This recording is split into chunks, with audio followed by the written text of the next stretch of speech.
अस्सलाम वालेकुम बेटा टॉपिक हमारे हो चुके थे बाहर एटॉमिक मॉडल, जिसे हमने ब्रीफली तौर पर देख लिया था। और जो उससे मुताल्लिक़ आपके डिफरेंट कम्पिटिटिव एग्ज़ाम के अंदर जो एमसीक्यूज़ आती हैं उसको आज हमने डिस्कस करना है। स्टार्ट करते हैं बेटा। Speed of electron in first orbit is UHS 2010 के अंदर आपकी ये एमसीक्यूज़ आई हुई है कि पहले ऑर्बिट के अंदर रिवॉल्व करते हुए इलेक्ट्रॉन की स्पीड क्या कुछ होती है, वो स्पीड बतानी है हमने। तो बेटा स्पीड का फार्मूला हमारे पास बराबर होता है वी एन बराबर है एन एच ओवर 2 पाई एम और आर एन। ठीक है बेटा। nth ऑर्बिट के अंदर रेडियस, तो यहाँ पर अगर फर्स्ट ऑर्बिट के लिए इसे लिखना चाहेंगे तो v सिंपल इसे लिख लें और n की वैल्यू चूँकि 1 है, यहाँ से 1 dot h divided by 2 pi m और r n की जगह पर r1 यहाँ पर लिखेंगे बेटा। तो v हमने मालूम करनी है, h प्लैंक्स कांस्टेंट है 6.63 10⁻⁻34 डिवाइडेड बाई 2, पाई की कीमत 3.14, मास ऑफ एन इलेक्ट्रॉन ये 9.1 10⁻⁻31 और इधर से R1 की जो वैल्यू कैलकुलेटेड है 0.053। जब इनको कैलकुलेट करेंगे तो बेटा V की वैल्यू आएगी आपके पास 2.19 10⁻6 मीटर फ़ी सेकंड। तो एक इलेक्ट्रॉन के पहले ऑर्बिट के अंदर जो स्पीड पाई जाती है वो 2.19 10⁻6 मीटर फ़ी सेकंड। ये ऑप्शन करेक्ट है आपका। सेकंड एमसीक्यूज है the atom is excited to an energy level EI।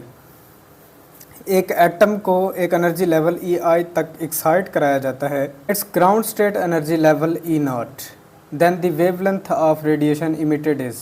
UHS 2016 के अंदर आपकी एमसीक्यूज आई हुई है बेटा कि एक एटम को उसकी ग्राउंड स्टेट E0 से एक एक्साइटेड स्टेट EI तक एक्साइट कराया जाता है। अब जो वो रेडिएशन इमिट करेगा उनकी वेवलेंथ बेटा क्या होगी।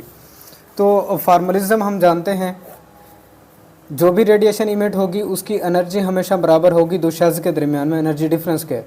तो हाई एनर्जी स्टेट EI है और ग्राउंड स्टेट एनर्जी E0 है, ये एनर्जी डिफरेंस आएगा। अब by de Broglie hypothesis, de Broglie formula, यहाँ से E बराबर होता है HF के या HC divided by lambda. Value को पुट करें तो HC divided by lambda is equal to EI minus E0 यहाँ पर बनेगा। हमने चूँकि वेवलेंथ मालूम करनी है तो क्रॉस मल्टीप्लिकेशन कर लें। लैम्डा बेटा बराबर होगा HC divided by EI minus E0 के। तो HC divided by EI minus E0, C option आपका करेक्ट है बेटा। थर्ड एमसीक्यूज है ionisation energy of hydrogen atom is equal to. UHS 2017 में आपकी ये एमसीक्यूज आई हुई है कि एक हाइड्रोजन एटम के लिए आयोनाइजेशन एनर्जी की वैल्यू क्या कुछ होगी। तो बेटा ये वो मिनिमम अमाउंट ऑफ एनर्जी होती है जो एक एटम को रिक्वायर होती है कि उसके जितने भी इलेक्ट्रॉन्स हैं वो अपनी ग्राउंड स्टेट एनर्जी को छोड़कर एक्साइटेड स्टेट एनर्जी के अंदर चले जाएं। तो इसके लिए हमेशा याद रखिएगा 13.6 इलेक्ट्रॉन वोल्ट वो एनर्जी है जो रिक्वायर होती है हाइड्रोजन एटम के अंदर मौजूद इलेक्ट्रॉन्स को, तब ये इलेक्ट्रॉन्स अपनी उस ग्राउंड स्टेट को लीव करने के बाद अपनी एक्साइटेड स्टेट के अंदर चले जाते हैं। फोर्थ एमसीक्यूज है in Bohr model electrons are revolving in a circular orbits around the nucleus called as. Bohr atomic model के मुताबिक हमेशा इलेक्ट्रॉन न्यूक्लियस के बाहर कुछ सर्कुलर मदारों के अंदर घूमते रहते हैं। इन मदारों को क्या कहा जाता है। पीएमसी के टेस्ट के अंदर ये एमसीक्यूज आपसे पूछी गई है बेटा। पहला ऑप्शन है आपके पास, इनको स्टेशनरी ऑर्बिट्स कहते हैं। दूसरा ऑप्शन है नॉन रेडिएटिंग ऑर्बिट्स। तीसरा ऑप्शन है बाहर ऑर्बिट्स। चौथा ऑप्शन है आल का। अब यहाँ पर गौर कीजिएगा बेटा, हमेशा इन स्टेट्स को स्टेशनरी स्टेट्स या स्टेशनरी ऑर्बिट्स भी कहा जाता है, ये बात ठीक है। नॉन रेडिएटिंग ऑर्बिट्स, ये भी बात ठीक है। बाहर एटॉमिक मॉडल के मुताबिक कभी भी इलेक्ट्रॉन अपने सर्कुलर ऑर्बिट्स के अंदर मूव करते हुए रेडिएट नहीं करता। ये हमेशा उस वक्त रेडिएट करता है जब किसी एक एनर्जी स्टेट से दूसरी एनर्जी स्टेट की तरफ जंप करके जाता है, या चाहे वो लो एनर्जी स्टेट से हाई एनर्जी स्टेट पर जाए एक फोटॉन को एब्जॉर्ब करने के बाद, या एक हाई एनर्जी स्टेट से लो एनर्जी स्टेट के अंदर आए एक फोटोन को इमिट करने के बाद, तब वो रेडिएट करता है। इनको बाहर ऑर्बिट्स भी कहा जाता है। तो डी ऑप्शन करेक्ट है आपके पास ऑल का। फिफ्थ एमसीक्यूज है बेटा, the energy of each orbit is. PMC के टेस्ट में आपसे एमसीक्यूज ये पूछी गई है बेटा कि हर एक ऑर्बिट के लिए एनर्जी क्या होगी। हमेशा बेटा ये क्वांटाइज्ड रहती है, फिक्स्ड रहती है। क्वांटाइजेशन ऑफ एनर्जी, बाहर ने कहा था कि जब भी इलेक्ट्रॉन किसी एक ऑर्बिट के अंदर अपने आप को फिलअप करेंगे तो उन ऑर्बिट्स की हमेशा एनर्जी भी फिक्स रहेगी। बी ऑप्शन करेक्ट है। Sixth MCQs, when electron jumps from third orbit to second orbit then the energy of the photon is released. PMC के टेस्ट के अंदर आपसे एमसीक्यूज पूछी गई है बेटा कि जब एक इलेक्ट्रॉन अपने एक थर्ड यानी कि हाई एनर्जी स्टेट से सेकंड एक लो एनर्जी स्टेट के अंदर आता है तो उस वक्त ये जो फोटोन इमिट करेगा उसकी एनर्जी बेटा क्या होगी वो हमने बतानी है। यहाँ हाई एनर्जी स्टेट थर्ड है और लो एनर्जी स्टेट सेकंड है, तो यहाँ से हाई एनर्जी स्टेट में से लो एनर्जी स्टेट को माइनस करेंगे, उस एनर्जी डिफरेंस के बराबर की एनर्जी रखने वाला एक फोटोन यहाँ से रिलीज़ होगा। तो यहाँ पर ऑप्शन बी करेक्ट हमारे पास है। Seventh MCQs, the energy of the electron in the nth orbit is. एक nth ऑर्बिट के अंदर इलेक्ट्रॉन की एनर्जी क्या होगी ये हमने बताना है बेटा। पीएमसी के टेस्ट के अंदर ये आपसे एमसीक्यूज पूछ चुका है। तो बेटा ये एनर्जी हमेशा बराबर होती है -13.6 इलेक्ट्रॉन वोल्ट के बराबर, लेकिन यहाँ पर कोई ऑप्शन नहीं दिया गया तो इसीलिए नन ऑफ दिस का ऑप्शन यहाँ पर लगाया जाएगा। Eighth MCQs, hydrogen atom excite energy level from fundamental state n is equal to 3, number of the spectral lines according to Bohr. एक हाइड्रोजन एटम को उसके ग्राउंड स्टेट एनर्जी से excite कराया जाता है एक थर्ड एक्साइटेड एनर्जी स्टेट के अंदर। अब वो सवाल हमसे कर रहा है कि नंबर ऑफ स्पेक्ट्रल लाइंस कितनी कुछ होंगी, वो हमने लाइंस बतानी हैं। पीएमसी के टेस्ट में आपसे बेटा ये एमसीक्यूज पूछ चुका है। अब यहाँ पर गौर करें बेटा, तीसरे एक्साइटेड शेल के अंदर ये चला गया है, एक्साइटेड स्टेट के अंदर चला गया है। अब तीसरे से ये दूसरे के अंदर आएगा तो उस वक्त एक लाइन ये खारिज कर सकता है, तीसरे से पहले में आ सकता है उस वक्त भी एक लाइन खारिज कर सकता है। तो यहाँ पर ये टोटल नंबर ऑफ लाइंस, तो टोटल जितनी स्पेक्ट्रल लाइंस यहाँ से बन सकती हैं वो 2 हैं बेटा। डी ऑप्शन करेक्ट है। Ninth MCQs, for lowest energy levels of hydrogen atom are shown the number of possible emission of lines. कि एक हाइड्रोजन एटम के लिए 4 energy states, possible energy state को, एनर्जी लेवल्स को दिखाया गया है। अब वो कहता है कि कितनी पॉसिबल इमिशन लाइंस हो सकती हैं इनके लिए ये बताएं। तो बेटा यहाँ पर 3 था तो उनके लिए 2 बना है, तो यहाँ से गौर करें 3 के लिए 2 रहेंगी और 2 के लिए एक 1 ये शामिल हो जाएगा। ठीक है बेटा, और 2 + 1 3 हो जाएगा और 4th के लिए 3 मज़ीद स्पेक्ट्रल लाइंस हो सकती हैं, तो वो 3 + 3 6 बनेंगी। तो 6 टोटल स्पेक्ट्रल लाइंस होंगी पॉसिबल जो इस हाइड्रोजन एटम के लिए जिसकी 4 लोवेस्ट एनर्जी लेवल्स दिखाए गए हैं उनके लिए ये पॉसिबल इमिशन लाइंस हो सकती हैं। 6 बनेंगी बेटा। 10th एमसीक्यूज है, which of the following postulate of Bohr model led to quantization of energy of the hydrogen atom. कि कौन सा पोस्टुलेट बोहर एटॉमिक मॉडल का ये हाइड्रोजन एटम की एनर्जी क्वांटाइजेशन को बताता है। Electron goes around the nucleus in a circular orbits. ये तो पहला पोस्टुलेट था कि एक न्यूक्लियस के बाहर हमेशा इलेक्ट्रॉन सर्कुलर ऑर्बिट्स के अंदर मूव करेंगे। B option, angular momentum of the electron can only be an integral multiple of h/2 pi. ये सेकंड पोस्टुलेट था जिसके मुताबिक किसी भी एक इलेक्ट्रॉन का जो एंगुलर मोमेंटम होगा वो हमेशा h/2 पाई के इंटेग्रल मल्टीपल होगा, मतलब n/2 पाई के बराबर। ये सेकंड पोस्टुलेट ये बताता है कि ये तमाम तर जितने भी ऑर्बिट्स हैं इनका अगर एंगुलर मोमेंटम कांस्टेंट है तो इनकी एनर्जी भी क्या होगी बेटा, कांस्टेंट होगी, क्वांटाइज्ड होगी। बी ऑप्शन ये करेक्ट है। 11th MCQs, the angular speed of the electron in the nth orbit of a Bohr hydrogen atom is. एक हाइड्रोजन एटम के nth ऑर्बिट के अंदर एक इलेक्ट्रॉन की एंगुलर स्पीड क्या होगी वो हमने बेटा बतानी है।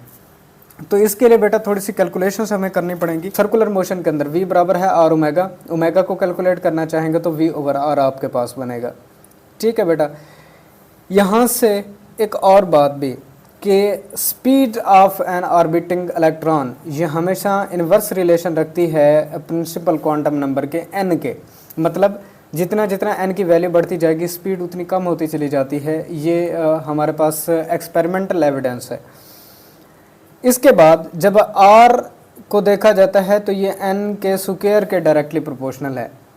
तो यहाँ से एक रिलेशन हमारे पास बन जाता है कि ओमेगा को अगर देखें, देखिए v 1/n, पहले इसे 1/n पुट करेंगे, r के लिए जब इसे स्क्वायर पुट करेंगे तो 1/n पहले मौजूद होगा, n स्क्वायर उसके साथ फिर मल्टीप्लाई हो जाएगा। तो ओमेगा हमेशा इन्वर्स रिलेशन रखेगा n क्यूब के साथ। ठीक है बेटा, तो इसी तरह से ये ऑप्शन हमारे पास डी करेक्ट है, inversely proportional to n cube के। 12th MCQ है the electric current I created by an electron in the ground state of hydrogen atom using Bohr model in terms of Bohr radius r0 and the velocity of an electron in first orbit v0। ठीक है बेटा, तो अगर ground state के अंदर एक hydrogen atom के लिए बॉहर मॉडल को इस्तेमाल किया जाए बॉहर रेडियस की सूरत के अंदर और वेलोसिटी की सूरत के अंदर, तो वो पास्टुलेट क्या होगा, उसकी वैल्यू क्या कुछ होगी, वो हमने बताना है बेटा। वैल्यू के लिए बेटा यहाँ पर time to complete one revolution, जिसे टाइम पीरियड कहा जाता है, one revolution time period formula 2 pi, ठीक है, r0 डिवाइडेड बाई v0 बनेगा। अब यहाँ पर गौर कीजिएगा बेटा, ये तो वो है टाइम पीरियड। अगर करंट के लिए I को डिफाइन करना चाहेंगे तो charge per unit time, charge तो इलेक्ट्रॉन के ऊपर E होता है।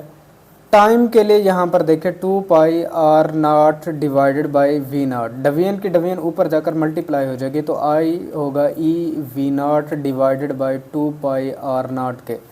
ठीक है बेटा, तो E v0 divided by 2 pi r0, A option correct है। 13 MCQs है in an hydrogen atom total energy of electron is. एक हाइड्रोजन एटम के अंदर एक इलेक्ट्रॉन की टोटल एनर्जी बेटा क्या होती है, वो हमने कैलकुलेट करनी है बेटा। तो बेटा टोटल एनर्जी मैं इसे ई टोटल से यहाँ रिप्रेजेंट कर रहा हूँ, ये बराबर होती है kinetic energy plus potential energy. ठीक है बेटा, काइनेटिक एनर्जी का फार्मूला हम जानते हैं हाफ mv²।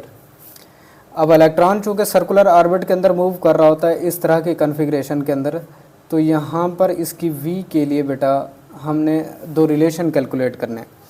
एक इलेक्ट्रॉन के ऊपर सेंट्रीपिटल फोर्स भी एक्ट कर रही होती है, उस सेंट्रीपिटल फोर्स का formula mvn² divided by rn, और ये सेंट्रीपिटल फोर्स इक्वेट करती है कूलम फोर्स को। कूलम फोर्स का formula ke² divided by rn²। rn से यहाँ एक स्क्वायर कैंसल आउट हो जाएगा बेटा। हमने चूँकि v मालूम करना है तो vn² बराबर होगा ke² डिवाइडेड बाई mrn हमारे पास बनेगा। अब k की वैल्यू को पुट कर लें तो vn बराबर होगा इसका square e² divided by k होता है 1 divided by 4 pi epsilon not mrn। ठीक है बेटा, तो ये vn² की वैल्यू हमारे पास कैलकुलेट हो जाएगी। अब इसे काइनेटिक एनर्जी के फार्मूला के अंदर पुट करेंगे तो m से m कैंसल आउट हो जाएगा और 2 इसके साथ मल्टीप्लाई होगा, तो काइनेटिक एनर्जी यहाँ से बनेगी e² divided by 8 pi epsilon not और rn यहाँ से बनेगा। पोटेंशियल एनर्जी को u से रिप्रेजेंट किया जाता है, ये हमेशा माइनस में आएगी e² divided by 4 pi epsilon not और rn। ठीक है बेटा, अब दोनों का सम करेंगे तो यहाँ पर देखें काइनेटिक एनर्जी प्लस और माइनस की टर्म आएगी, तो यहाँ पर प्लस की टर्म और ये नेगेटिव की टर्म जब इनके दरमियान में एलसीएम बनाएंगे तो आंसर होगा -e² divided by 8 pi epsilon not और r का। तो ऑप्शन जहाँ हमारे पास बेटा बनेगा माइनस के अंदर होगा चूँकि, तो ये सी ऑप्शन करेक्ट होगा। 14 MCQs है the moment of momentum for an electron in second orbit of hydrogen atom as per Bohr model is. Bohr model के मुताबिक एक इलेक्ट्रॉन का मोमेंट ऑफ मोमेंटम क्या होगा जब वो अपने सेकंड ऑर्बिट के अंदर मौजूद हो। सेकंड ऑर्बिट के अंदर हमने बेटा ये कैलकुलेट करना है। बाहर एटॉमिक मॉडल के सेकंड पास्टुलेट के मुताबिक बेटा एंगुलर मोमेंटम हमेशा बराबर होगा NH/2 के। ठीक है, किसी भी एक ऑर्बिटिंग इलेक्ट्रॉन का जो एंगुलर मोमेंटम होगा, कैपिटल L से एंगुलर मोमेंटम को रिप्रेजेंट किया जाता है और यही एंगुलर मोमेंटम बेटा कहलाता है मोमेंट ऑफ मोमेंटम। तो परेशान नहीं होना, ठीक है। एंगुलर मोमेंटम को मोमेंट ऑफ मोमेंटम कहा जाता है बेटा। अब यहाँ से सेकंड ऑर्बिट के लिए n हमेशा 2 रहता है, तो एंगुलर मोमेंटम बराबर होगा H/2 के। n की जगह पर 2 को पुट करेंगे, 2 से 2 कैंसिल आउट, H/π आंसर होगा। तो यहाँ पर ऑप्शन बेटा ए करेक्ट है। 15 MCQs है। Which of the following statement is true for the hydrogen atom. दी गई स्टेटमेंट्स में से हाइड्रोजन एटम के लिए कौन सी स्टेटमेंट ठीक है बेटा। एंगुलर मोमेंटम हमेशा 1/n के डायरेक्ट रिलेशन होगा, लीनियर मोमेंटम 1/n के डायरेक्ट रिलेशन में होगा, या रेडियस हमेशा n के इन्वर्सली प्रोपोर्शनल होगा, या फिर एनर्जी हमेशा n के इन्वर्सली प्रोपोर्शनल होगी। कौन सी चीज़ हाइड्रोजन एटम के लिए वैलिड है। तो बेटा इसी ही फार्मूला के अंदर हमने थोड़ी सी चेंजमेंट कर लेनी है। L की जगह पर mvr पुट करें, एंगुलर मोमेंटम की वैल्यू को पुट कर लें और इधर से NH/2 लिख लें। ठीक है बेटा। अब mv को मोमेंटम कहा जाता है, p बराबर है mv। लीनियर मोमेंटम की सूरत के अंदर r n को वैसे रहने दें, NH/2 p लीनियर मोमेंटम है, NH/2 और r n यहाँ पर मौजूद होगा। अब यहाँ पर मोमेंटम को देखें तो ये लीनियर मोमेंटम r के इन्वर्स रिलेशन में जा रहा है। इसी तरह से अगर मोमेंटम इसके इन्वर्स रिलेशन में है तो यहाँ से एनर्जी भी हमेशा, ठीक है बेटा, ये n स्क्वायर के इन्वर्स रिलेशन में होगी। उसकी वजह क्या है कि आप अगर एनर्जी और मोमेंटम के दरमियान में रिलेशन को देखना चाहेंगे तो ये एक दूसरे के साथ स्क्वायर और डायरेक्ट रिलेशन रखती हैं। इसीलिए ये ऑप्शन आपके पास बेटा होगा बी करेक्ट कि लीनियर मोमेंटम हमेशा 1/n के डायरेक्टली प्रोपोर्शनल होता है। तो बेटा ये थी हमारी MCQs बाहर एटॉमिक मॉडल से मुताल्लिक जो डिफरेंट कम्पिटिटिव एग्ज़ाम के अंदर आपसे पूछी गई हैं। आई होप वीडियो आपको पसंद आई होगी। इंशाल्लाह नेक्स्ट लेक्चर में मिलते हैं। इजाज़त दीजिए, अल्लाह हाफ़िज़।